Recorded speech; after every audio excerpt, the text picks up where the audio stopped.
Breaking news. Wendi Redman here with some breaking news. A jury has reached a sentencing verdict in the Charleston church shooting trial for Dylan Roof, and they decided on death. This video is pretty insane. You actually have to see it here. There are not going to be emergency crews to help you if that happens to you. All of the information that the board uses to make these decisions is classified as a state secret. So you and I will never know exactly what the board was looking at when they made their determination. Evacuation of additional areas in Jasper and Colleton counties. This just in. So residents and visitors in Zone B of Jasper and Colleton counties should begin evacuating effective immediately. This is in addition to Zone A. We'll have more on that coming up. Hurricane Matthew took the life of an Isle of Hope father, leaving behind his wife and 2 young children. Our Wendi Redman spoke with the widow, and Wendi, talk about an unimaginable tragedy here. It really is. J.C. Davis told me she pleaded with her husband to evacuate with her and the kids,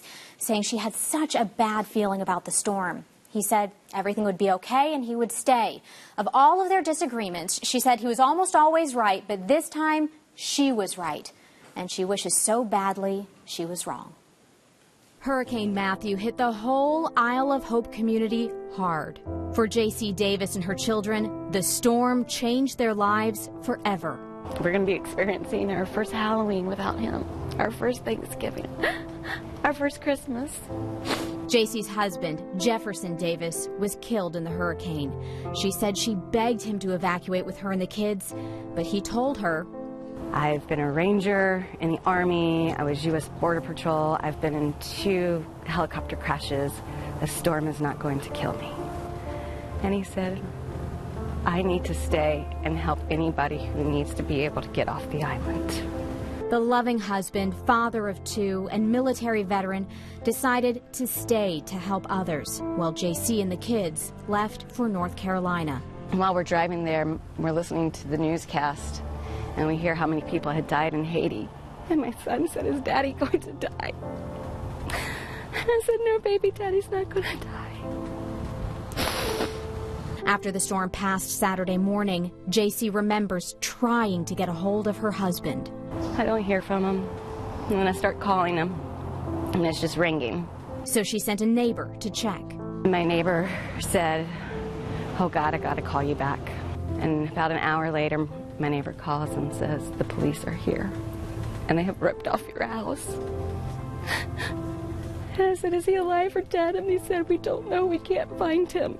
Their house was crushed so badly by a large tree, she said they couldn't get him out until that night. The shock of becoming a widow at 39,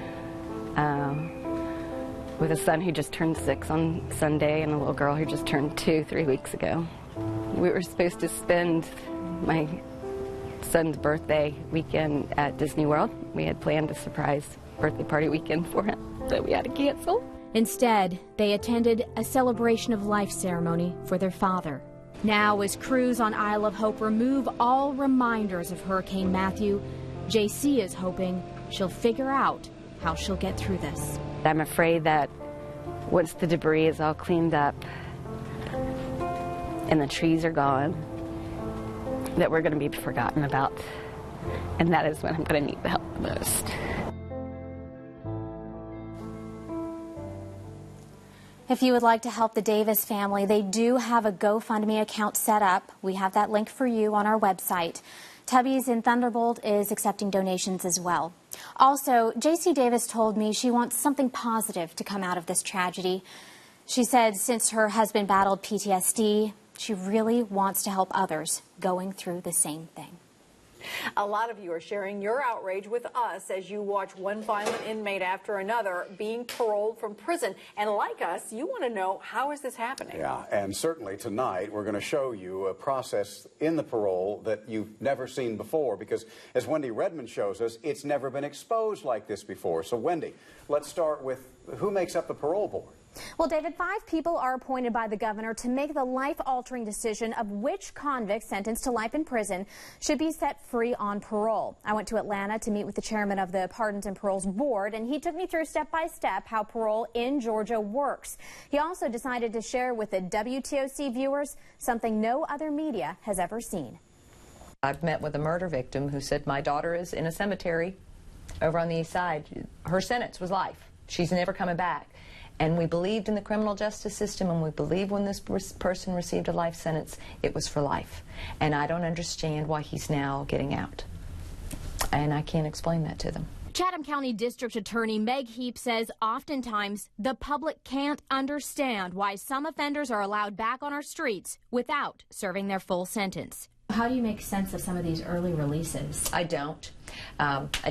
Every state has a different system when it comes to pardons and paroles. About half allow the board to have full authority. Georgia is one of those states. That means the board has the power to release most inmates before the end of their maximum sentence. Nearly all states have parole board hearings. Some are open to the public, others are not. But 3 states don't hold hearings at all. One is Georgia. Board members here don't get together to make parole decisions. They vote alone. More than half of the states won't show you what evidence and testimony they use to make their final decisions. And you guessed it, Georgia is one of them. That leaves Georgia and Texas as the only 2 states with full authority, no hearings, and secret files. Yes, all of the information that the board uses to make these decisions is classified as a state secret. So you and I will never know exactly what the board was looking at when they made their determination. That is, unless they decide to declassify it. We have asked before, what are you looking at when you make a determination of parole? Could we see? And we were told no. Why is it a secret? Yeah, that's an interesting thing. And it's only a secret because it's our agency that's actually collectively bringing together all these reports. But they come from somewhere. And where they come from are not secrets, such as the investigation, the court documents. All those things are public records. While we can't show you what specific information they consider in each case, we can show you, for the first time, their computer system. Board Chairman Terry Barnard says their team compiles that secret information and enters it into their system. One board member will then get the case. He will look at things like the inmate's name, age, crime, behavior in prison, victim statements, and more. All of that information also goes through a risk assessment program, determining how likely it is an inmate will be successful on parole. The board member will then vote yes or no for parole, put down some notes about how they came to their decision, and all of that information is passed along electronically to another randomly chosen board member. Once they have a majority vote, the process stops for that inmate, meaning in some cases, not every board member will review the case. The board can go through as many as 75 cases a day. The board's forced with a huge workload. We only have 5 board members, and I think it's about 13,000 a year? Yes, 13,000 cases a year. So what does this mean for Chatham County and our crime problem? Savannah does have a crime problem, but the problem is not parole. Out of Chatham County, which is well over 200,000 people, 900 of them are on parole. Parolees account for less than 3% of all arrests in Chatham County. And of that 3%, 75% of that really involves parole technical violations, some misdemeanor arrests and city ordinance violations, but really low-level stuff. While those numbers may seem low, Metro Police say Savannah's most violent crimes are coming from only a handful of offenders. Regardless, Meg Heap says there should be what she calls truth in sentencing. If you receive 5 years, then it's 5 years. If you receive life, then it's life. To state that life should mean life, there is a sentence that's called life without parole. That means life. If you're wondering, does prison overcrowding have anything to do with their decision? Chairman Barnard told me they have had to factor that in the past, but our prison population has actually gone down by about 10,000 in recent years, so it's not a problem now. If you're thinking 5 people in Atlanta are making decisions that affect our community, but they don't have a vested interest in us, you may be surprised to hear Chairman Barnard is from our community and still lives in McIntosh County. Good evening, I'm Mike Seeler. Tonight, the families of that I-16 wreck at the Pooler Parkway that claimed 5 lives Wednesday are still working on funeral arrangements. One family who lost 2 people in the tragedy spent most of the day working on just that. But they did take some time to remember their loved ones as well. They invited our Wendi Redman inside their home where they were looking at photographs and reminiscing about the old times. Yes, Wendi? they were, and they were trying to hold strong here, Mike, but it's tough because, as you said, they lost two loved ones, 66-year-old Judy Vincent and her son, 44-year-old Ronnie White. Judy's husband, Donald, said having the support of family, friends, and the community is really what's helping him get through this unthinkable tragedy. Judy Vincent was driving her son Ronnie White to work Wednesday when another car hit them head-on. There were no survivors. Now family members are sifting through pictures, holding their memories close. She was a good woman. I was with her 29 years. Judy's husband Donald remembers the moment he found out about the tragedy from the coroner. He said, asked me could I describe my wife, and I did. And he asked me could I describe my son, and I did. And then he wouldn't tell me.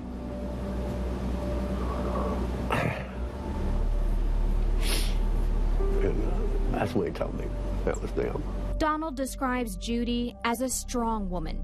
She was a breast cancer survivor and suffered from fibromyalgia, but never complained of the pain. She was loving, an active member of her church, and ruled the roost. Oh, she was spicy. Oh, yeah. You don't want to make her mad, because she was spicy. Ronnie was about to start a new job at a roofing company in Savannah. He had a strong bond with his dad. Loved to fish, loved to hunt. He just outdoors. He really loved the river. There's a beautiful picture of her right there. Judy's son Albert lives in Charleston. He heard about the news on Facebook. You only got one mom, you know? We're gonna miss Christmas. Gonna miss family reunion. It's gonna be hard, man. Judy's lifelong friend Nancy remembers the final time they spoke. I'll see you at church tomorrow. And I said, okay, I love you. And she told me she loved me. That's the last words we had to say to each other. Judy and Ronnie each had a dog. They now sit and wait for them to return. Yeah, she's crying. Poor mama. Judy was always the glue that held the family together. She was one of the greatest women I ever knew. And now her family is trying to channel her strength to get through their darkest time. But we're a strong family. We're gonna be all right. We're gonna make it.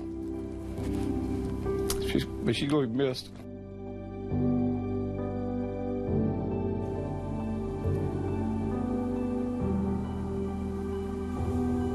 Well, the family spent most of today finalizing funeral arrangements at Strickland Funeral Home in Pooler. They tell me it will be an open funeral for anybody who wants to come and say goodbye. It is Sunday at 12:30. Live, local, now. The News with WTOC starts right now with breaking news. Wendi Redman here with some breaking news. A jury has reached a sentencing verdict in the Charleston church shooting trial for Dylan Roof, and they decided on death. Roof faced the jury for only about 5 minutes this morning. Roof told them it is his right to ask them to spare his life, but said he's not sure what good that would do. He said he still feels he had to do what he did. Prosecutors argued that even in Roof's last words to the jury, he's not remorseful, and urged the jury to send him to death row. The same jury last month convicted Roof of 33 federal crimes, including hate crimes and obstruction of religion. Now, a little more information on this decision for you. The entire jury had to be in favor of the death penalty for him to receive it. It could take more than a decade for his execution, depending on appeals and other court action. The last execution in South Carolina was in 2011. Inmates can choose the electric chair or lethal injection. Now, the state trial against Roof is delayed indefinitely. A judge ordered the delay to allow time to prepare for the state case since the federal trial was still ongoing. Roof faces a total of 13 state charges in the June 2015 shooting at Emmanuel AME Church in Charleston. The state trial was originally supposed to begin January 17th. Again, this breaking news we are just receiving. The verdict in the Dylan Roof trial, and a jury just sentenced him to death. Keep it here on The News. We'll have much more information on this coming up on The News live at 5 from Charleston. This time I want to ask the audio booth if you could please pod up the sound on this, because I really want you to hear this. Take a listen. Oh my gosh.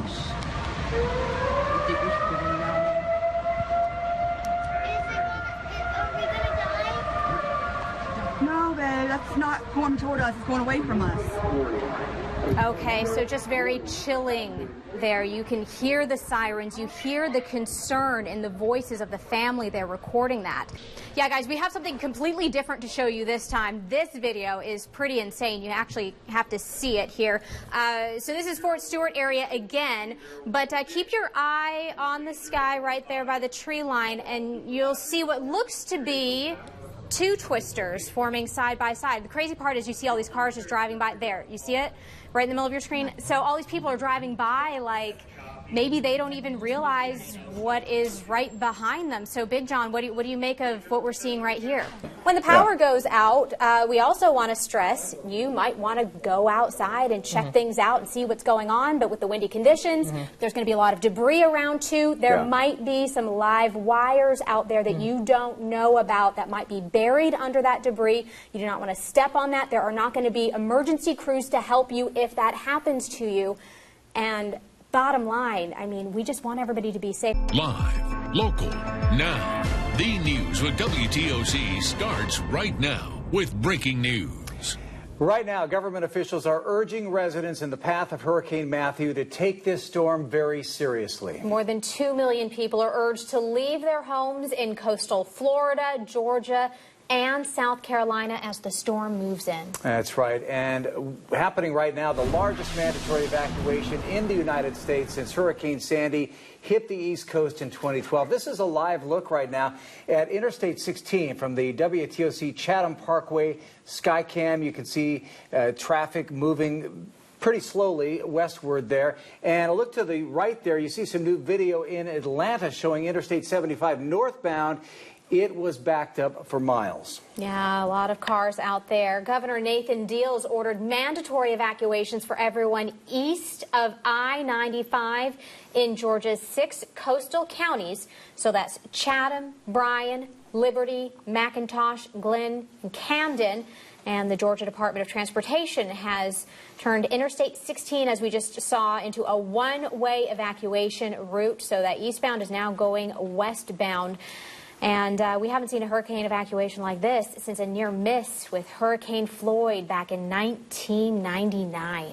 Well, South Carolina Governor Nikki Haley has ordered additional evacuations along the southern part of the coast just to be safe from possible flooding from Hurricane Matthew. In Colleton County, the new evacuation routes are south of State Highway 63 and east of Interstate 95. In Jasper County, the order covers people south of State Highway 336 and west of U.S. Highway 321. Other evacuations are ongoing in Beaufort, Charleston, Dorchester, Berkeley, Georgetown, and Horry counties. We have live team coverage from across our viewing area, but first, we need to check in with our First Alert weather team. Chief Meteorologist John Weatherby joins us now with the very latest on this dangerous storm. John? Still a Category 4. Well, Governor Nathan Deal in a news conference this afternoon urging those in the coastal empire once again to leave immediately ahead of Hurricane Matthew. State authorities promise their help as the area braces for what they're calling a very serious situation. WTOC's Wright Gazaway joins us live from the Ports Authority. And Wright, the governor promised state resources for the storm, but we could also get some national help too. Oh, I think we lost him. But he did say that the governor did say that he spoke with President Obama today, and the president did promise his commitment to federal aid if we do indeed need that. So we'll try to get back to Wright in that live shot with more from what Governor Deal said in that news conference in just a few minutes here. All right, and if you do need to evacuate, go online for more resources. For example, you can find your evacuation route. If you don't know what it is, go to the Hurricane Center on WTOC.com. You can also download our free WTOC News and our weather apps for you as well, so a lot of tools at your disposal. Okay, now I think we do have Wright Gazaway and more on what Governor Deal had to say this evening here in Savannah, right? So Governor Deal started. Hundreds of people already heeding that advice. They've made their way to the Civic Center for access to buses that will take them to shelters. Yes, so if you do not have your own transportation, you're in the Savannah area and you need to evacuate, go to the Civic Center. And if you can't make it to the Civic Center on your own, get to the nearest Chatham area transit bus stop and they can take you there. Our Elizabeth Rollins joins us live with more details about what folks should do.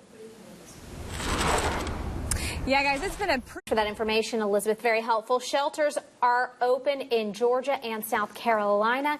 You can find a list of where those shelters are at WTOC.com. All right, a mandatory evacuation went into effect in Tybee earlier, and we're going to see how people are heeding that order when we come back. We're going to check in with David Clue. He's out on Tybee tonight. But first, let's take a live look outside if we can.